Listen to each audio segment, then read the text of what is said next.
In this series of minuscule or lowercase letter variations in the italic script, I will do a series of different shapes that we use for these minuscule letters. They have different approaches, and they might have slightly different angles to some of the shapes that we looked at earlier on. This is the base shape. So notice I'm using the corner of the nib, whereas we did this quite slowly, pushing up, coming down, back and back. This is slightly faster. Gonna do a slightly different shape here for the top. So we have this really lovely little curl.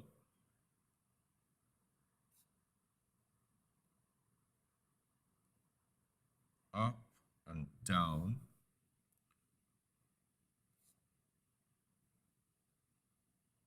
So I pulled the shape into itself.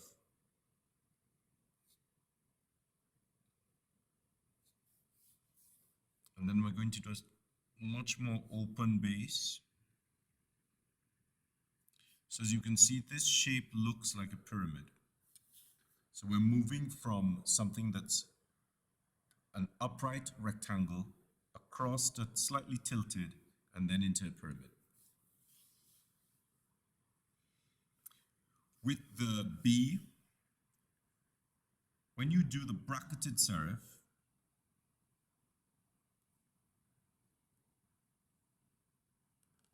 what we see is the narrowest part where the nib overlaps itself can actually be done by leaving that mark.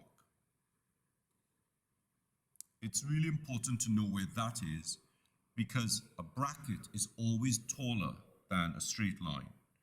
So you can have a straight line,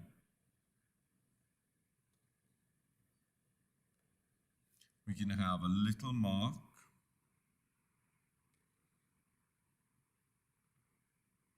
we can have a bracketed serif, we can have a lead-in stroke that goes back into a bracket, and that stroke can actually be thicker.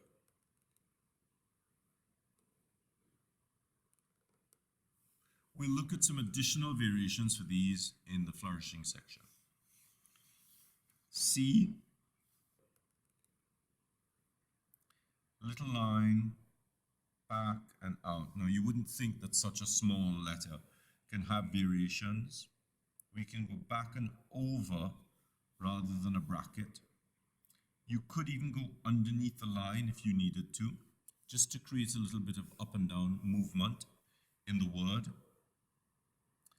And you can come over and under and back and down and around. So there are four different kinds of variations that you see with the letter C.